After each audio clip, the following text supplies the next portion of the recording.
बढ़ता जा रहा है नीट विवाद। दोबारा एग्जाम कराने से धुल जाएंगे एनटीए पर लगे दाग क्या?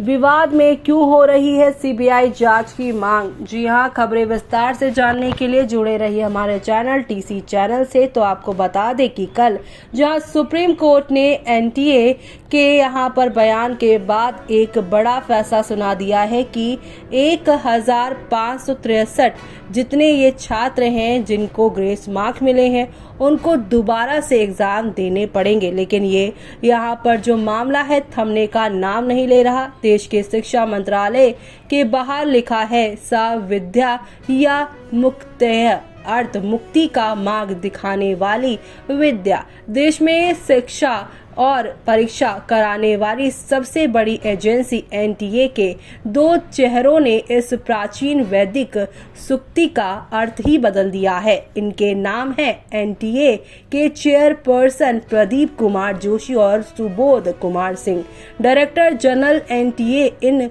दोनों की अगुवाई वाली परीक्षा एजेंसी एनटीए देश में मेडिकल छात्रों की दाखिले से जुड़ी परीक्षा नीट कराने की तारीख से आरोपों के कटघरे में आ चुकी है। जी हां, आप सभी को बता दें कि यहाँ पर ये मामला अब बहुत तेजी से सोशल मीडिया हो या आम लोगों के बीच में चल रहा है। एनटीए पर क्या क्या लगे हैं आरोप, तो आपको बता दें आरोप है पेपर लीक का। पेपर लीक के दावे पर ध्यान न देने का, परीक्षा ढंग से ना कराने का और मनमानी चोरी छिपे फैसले लेने का आरोप। इससे भी बड़ा आरोप है कि तरीके से ग्रेस मार्क्स बांटने का और चोरी पकड़े जाने के बाद ग्रेस मार्क पर गलती ना मानने का आरोप भी इस एजेंसी पर है।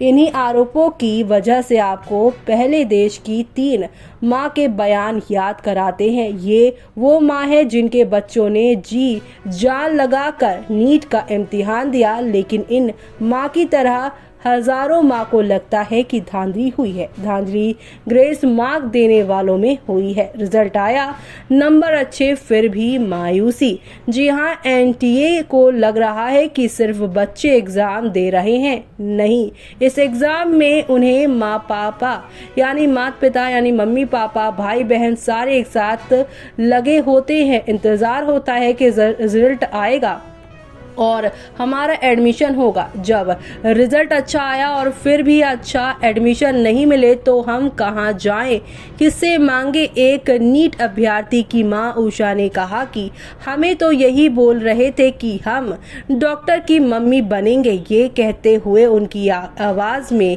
उनके दुख को महसूस किया जा सकता है। अभी तक ग्रेस मार्क्स के फैसले को सही क्यों बता रहा था एनटीए?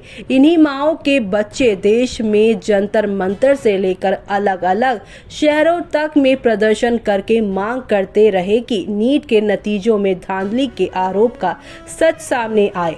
मामला सुप्रीम कोर्ट तक पहुंचा, जहां अब तक 8 जून से लगातार ग्रेस मार्क्स नंबर देने का फैसला सही बताते आए एनटीए ने अचानक यू टर्न लेकर अपनी पहली गलती मान ली है।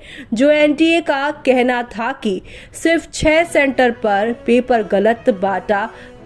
गलत बांटने से बच्चे समय से पूरा नहीं कर पाए। सुप्रीम कोर्ट के लिए फॉर्मूले के आधार पर केवल 1563 बच्चों को ग्रेस मार्क्स बांटा गया है। वहीं एनटीए अब कहने लगा है कि लगता है कि ग्रेस मार्क्स बांटने से शंका बढ़ी है, इसलिए ग्रेस मार्क्स पाने वाले 1563 बच्चे के पास 2 विकल्प हैं। ये 2 ग्रेस मार्क्स पाने वाले 1563 बच्चे 23 जून को दोबारा इम्तिहान दें या फिर बिना ग्रेस नंबर के इन 1563 बच्चों का स्कोर कार्ड जारी होगा। अब सवाल ये है कि क्या बच्चों को इतने भर से न्याय मिल गया? क्या एनटीए पर लगे आरोप के दाग 1563 बच्चे के दोबारा इम्तिहान से धुल जाएगा? क्या नीट परीक्षा की प्रवृत्ता और पर सवाल प्रश्न खत्म हो जाएगा? तो केंद्रीय शिक्षा मंत्री धर्मेंद्र प्रधान ने इस पर कहा है कि मामले ने इस कमेटी के सुझाव को देकर 1563 बच्चों को री एग्जाम का अवसर दिया है। 23 जून को 1563 बच्चों को दोबारा नीट एग्जाम का ऑप्शन दिया जाएगा, वरना ओरिजिनल परीक्षा का जो नंबर है उसे भी ले सकते हैं या एक और चांस लेना है तो 23 जून को परीक्षा दे सकते हैं। वहीं एक याचिकाकर्ता के वकील ने कहा कि ये अभी छोटी जीत है। एनटीए ने माना है कि ग्रेस मार्क्स गलत तरीके से दिया, कमेटी बनाई गई है और फिर से एग्जाम कराने को बोला गया है। एनटीए ने खुद मानी गड़बड़। इस पूरे मामले में फिजिकल वाला के सीजीओ और याचिकाकर्ता अखलाक पांडे ने कहा कि सवाल है कि 24 घंटे पहले क्या कह रहे थे और कोर्ट में आते ही उन्होंने एग्री कर लिया। खुद तो बताया नहीं, हमने पकड़ा फिर बताया कि ग्रेस मार्क्स।